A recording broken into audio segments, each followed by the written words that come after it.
Action, thrill এবং নাটকের এক অসাধারণ মিল। আজ আমরা দেখব top 10 Malayalam action thriller movie, যেগুলো শুরু থেকে শেষ পর্যন্ত আপনাকে গল্পের সাথে ধরে রাখবে। ভয় আর আকর্ষণীয় গল্প সব মিলিয়ে এই মুভিগুলো আপনার হৃদয়কে দ্রুত স্পন্দিত করবে। কোনটা আপনি দেখেছেন আর কোনটা মিস করেছেন, চলুন দেখে নেওয়া যাক। এই লিস্টের 10 নম্বরে যে মুভিটি রয়েছে তা হলো আরডিএক্স। আরডিএক্স মানে রবার্ট, ডনি আর জেভিয়ার, 3 বন্ধু যারা ছোটবেলা থেকেই মার্শাল আর্টে পারদর্শী। তারা সবসময়ই একসাথে সব ধরনের কাজ করত, কিন্তু হঠাৎ তাদের জীবনে নেমে আসে এক ভয়ঙ্কর বিপর্যয়, যার কারণে তাদের 3 জনের জীবন 3 দিকে চলে যায়। কিন্তু বস, বন্ধুত্ব যদি খাঁটি হয় তাহলে সময় বা দূরত্ব কোনো বিষয় না। এক বন্ধুর পরিবার যখন বিপদে, তখন কি আর অন্য বন্ধুরা বসে থাকতে পারে? বন্ধুর পরিবার তো নিজেরই পরিবার, তাই পরিবারের বিপদে তারা আবার এক হতে বাধ্য হয়। আর কথায় আছে না, বন্ধু তুই থাকলে পাশে দুনিয়া করব জয়। কিন্তু এখানে প্রশ্ন হলো, তারা কি তাদের পরিবারকে বিপদের সময় রক্ষা করতে পেরেছিল? তা জানতে হলে অবশ্যই মুভিটি দেখতে হবে। এই মুভিটির অ্যাকশন দৃশ্যগুলো একদম চোখ ধাঁধানো, বিশেষ করে ক্লাইম্যাক্সের স্লো মোশন মারামারিগুলো টপ নচ লেভেলের। তবে শুধু অ্যাকশন নয়, বন্ধুত্ব, পরিবার আর ইমোশন সবকিছুই আপনাকে এই ছবিতে সমান তালে আটকে রাখবে। এই মুভির ভালো দিকগুলোর মধ্যে রয়েছে দুর্দান্ত স্ট্যান্ড ও fight choreography, emotional back story, powerful background music. আর যদি খারাপ দিকগুলোর কথা বলি, তাহলে মুভির গল্পটা কিছুটা প্রেডিক্টেবল, বাট তা আপনাকে হতাশ করবে না। রাইফেল ক্লাব মুভির গল্প একজন অস্ত্র বিক্রিকারী গ্যাংস্টার এবং এটা পুরো শিকারী পরিবারের মধ্যে সংঘর্ষকে নিয়ে। একটি ছেলে ও মেয়ে অস্ত্র বিক্রিকারী গ্যাংস্টারের হাত থেকে পালিয়ে আশ্রয় নেয় সেই শিকারী পরিবারে, আর তাদের মারতে সেখানে পৌঁছায় অস্ত্র বিক্রি করা গ্যাংস্টারের পরিবারের একজন। আর ব্যাস, খেল খতম। গল্প যত সাধারণ, এর সিনেমাটোগ্রাফি ততই অসাধারণ। এছাড়া সকল চরিত্রের অভিনয় তো রয়েছেই। যারা অ্যাকশন মুভি পছন্দ করেন তাদের জন্য মাস্ট ওয়াচ। এই ধরনের তাগড়া অ্যাকশন বড় বড় বিগ বাজেট মুভিগুলোতেও দেখতে পাওয়া মুশকিল। পুরো যেন গ্যাং ওয়ার, দুটো পরিবারের পুরো সদস্যরাই যেন এক একজন বড় মাপের গ্যাংস্টার। বিশেষ করে ছবির ক্লাইম্যাক্সের ফাইট সিকোয়েন্স আপনার মনে জায়গা করে নেবে। অ্যান্টনি একজন ভয়ঙ্কর গ্যাংস্টার। তার জীবনের প্রতিটা দিন কাটে রক্ত, বন্দুক আর অপরাধের অন্ধকারে। কিন্তু একদিন তার হাতে ঘটে যায় এক দুর্ঘটনা, যা তার ভাগ্যকে পাল্টে দেয় চিরদিনের মতো। সেই দুর্ঘটনার শিকার হয়ে মারা যান এক তরুণীর বাবা, আর সেই মেয়েটির নাম হলো অ্যানা। অদ্ভুতভাবে অ্যানা অ্যান্টনির শত্রু হয়ে ওঠার কথা থাকলেও ধীরে ধীরে সে অ্যান্টনির জীবনেই খুঁজে পায় এক অচেনা আশ্রয়, এক রক্ষক সুলভ মানুষকে। কিন্তু ভাগ্য এত সহজে ছেড়ে দেয় না। পুরনো শত্রুরা আবারও ফিরে আসে, আর অ্যান্টনিকে তার সমস্ত শক্তি, ভালোবাসা আর আত্মত্যাগ দিয়ে রক্ষা করতে হয় অ্যানাকে। সেই লড়াই শুধু রক্ত আর বন্দুকের না, বরং ভেতরের এক যুদ্ধ, এক অপরাধী থেকে এক রক্ষকে পরিণত হওয়ার যাত্রা। জোজো জর্জের অভিনয় এক কথায় অবিশ্বাস্য। চরিত্রের চোখের ভাষাই পুরো গল্প বলে দিয়েছে। আর অপরদিকে কল্যাণী প্রিয়ার ফাইট সিকোয়েন্সগুলা দুর্দান্ত ছিল, আর তার উপর ব্যাকগ্রাউন্ড স্কোর পুরো সিনেমাটাকে গা ছমছমে প্লাস ইমোশনাল করে তুলেছে। কিং অফ কুথা এটা কোনো সাধারণ মুভি না। এটি একটা বন্ধুত্ব, ভালোবাসা, ধোঁকা ও বিশ্বাসঘাতকতার গল্প। এটা এমন একজনের গল্প যাকে সবাই রাজু বলে ডাকে, যাকে ভালোবেসেছিল শহরের সকল সাধারণ মানুষ, কিন্তু সে ভালোবাসা পায়নি নিজের পরিবার থেকে। যাকে ধোঁকা দিয়েছিল তার ভালোবাসা মানুষ, যার সাথে বিশ্বাসঘাতকতা করেছিল তার সবচেয়ে কাছের বন্ধু। তাকে হতে হয়েছিল শহর থেকে বিতাড়িত। কিন্তু গল্প কি এখানেই শেষ? না। কি হয়েছিল পরবর্তীতে? রাজু কি ফিরে এসেছিল আবার তার চিরচেনা সেই শহরে? সে কি প্রতিশোধ নিয়েছিল তার সাথে ঘটে যাওয়া সকল অন্যায়ের? তা জানতে হলে মুভিটি দেখতে হবে।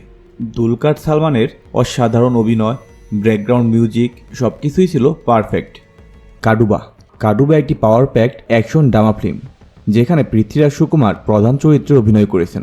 গল্পটি 1990 দশকের কেরালাকে কেন্দ্র করে, যেখানে একজন প্রভাবশালী ব্যবসায়ী কাডুবা কুন্নেল এবং একজন অহংকারী পুলিশ অফিসার জোসেফ, এই দুজনের মধ্যে ইগো ক্লেশ থেকে শুরু হয় এক তীব্র প্রতিশোধের খেলা। পৃথ্বীরাজের ক্যারিশমাটিক ও স্টাইল দুর্দান্ত। এই মুভিটিতে পৃথ্বীরাজের অ্যাটিটিউড একদম দেখার মতো ছিল। অ্যাকশন দৃশ্যগুলো একদম সিনেমাটিক ও এনার্জেটিক। তাছাড়া এই মুভির মিউজিক ও ব্যাকগ্রাউন্ড মুভিটিকে আরও বেশি উপভোগ্য করে তুলেছে। আর এখানে শক্তিশালী এক ভিলেনের রোল প্লে করেছে বিবেক ওবরয়। অফিসার অন ডিউটি আরও একটি মারাত্মক লেভেলের ক্রাইম থ্রিলার মুভি। একজন সাধারণ পুলিশ অফিসার, কিন্তু তার মাথা সবসময় গরম হয়ে থাকে, যাকে দেখে থানার অন্য সবাই ভয় পায়। হঠাৎ একটা কেসের দায়িত্ব পায় সে, তাও আবার একটা সাধারণ চেইন চুরির কেস। কেসের তদন্ত করার পর সে আস্তে আস্তে বুঝতে পারে এটা আসলে কোনো সাধারণ চুরির কেস না, বরং অনেক বছর আগে যেটাকে অতীত মনে করে সে ভুলে গিয়েছিল, ঠিক সেই অতীতই এই কেসের মূল চমক। একটা প্রমাণ এমনভাবে সাজানো যে যাকে অপরাধী মনে হবে ঠিক সেই মুহূর্তেই গল্প আবার নতুন মোড় নেবে। এটা চুরি, এটা বাস জার্নি, উলটপালট হয়ে যায় সব কিছু। মুভিটা আপনাকে 1 মিনিটও বোর হওয়ার সময় দেবে না। আর কি এমন সেই অতীত আর কি হয়েছিল সেই বাস যাত্রায় তা জানতে হলে এই মুভিটি দেখতে হবে। মুরা ছবিটির মূল প্লট হলো 4 জন বন্ধুকে নিয়ে, যারা মধ্যবিত্ত বা নিম্ন মধ্যবিত্ত পরিবার থেকে উঠে এসেছেন। তারা সহজ সুযোগে গ্যাংস্টার জীবনের দিকে ঝুঁকে পড়ে, আর তাদের সাহসিকতার কারণেই তারা খুব সহজেই নজরে আসে এলাকার বড় মাপের এক ডনের। তিনি তাদের একটি বড় কাজে নিয়োগ দেন, যার পেছনে দেশের বড় মাপের রাজনীতিবিদও জড়িত। এরপর গড়তে থাকে একের পর এক বিপর্যয়, প্রতিটা মুহূর্তই কাটে জীবন হারানোর ভয় নিয়ে। কিন্তু শেষ পর্যন্ত তাদের পরিণতি কী হয়েছিল তা জানতে হলে আজকের মুভিটি দেখতে হবে। এই মুভিতে একই সাথে আপনি দেখতে পাবেন বন্ধুত্ব, বিশ্বাসঘাতকতা, সততা ও প্রতিশোধের গল্প। মুভিতে আপনাকে এমন সব টুইস্ট দেওয়া হবে যা আপনি কখনো কল্পনাও করতে পারবেন না। বিশেষ করে মুভির শেষের বা ক্লাইম্যাক্সের যে টুইস্ট, সেটা একদম মাথা ঘুরিয়ে দেওয়ার মতো। পানি একটি অ্যাকশন থ্রিলার মুভি। একজন মহিলার গায়ে টাচ করা আর একটা থাপ্পড়, এই নিয়ে শুরু হয় একটা মাস্টারপিস মুভি। মুভিতে 2 জন বন্ধু যারা টাকার বিনিময়ে ছোটোখাটো ক্রাইম করে থাকে। তাদের মধ্যে একজন আবার ছিল মেয়েখুর টাইপের, যাকে সোজা বাংলায় বলে লুচ্চা। একদিন তারা মার্কেটে একজন মহিলার গায়ে টাচ করে বসে। তারপর মহিলাটির হাজব্যান্ড, যে আবার ছিল শহরের সবচেয়ে বড় ডন, যার নাম পানি।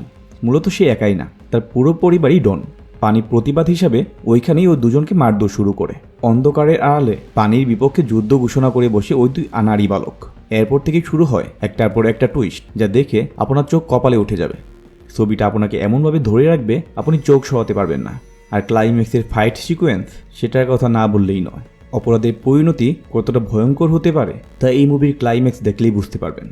Luka chapter 1।